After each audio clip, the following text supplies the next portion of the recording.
More than a week after a Minnesota power facility leaked 5.5 million gallons of coal ash wastewater, some ending up in a nearby lake. It happened July 16th at the Boswell Energy Center. That's in Cohasset.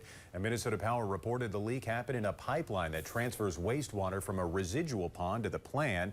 As some of the pollutants spilled into Blackwater Lake, which feeds into the Mississippi. In an update today, the Minnesota Pollution Control Agency says initial samples show increased sulfate levels in the creek near the lake. Two sump pumps are pumping the released material back into the facility's wastewater system.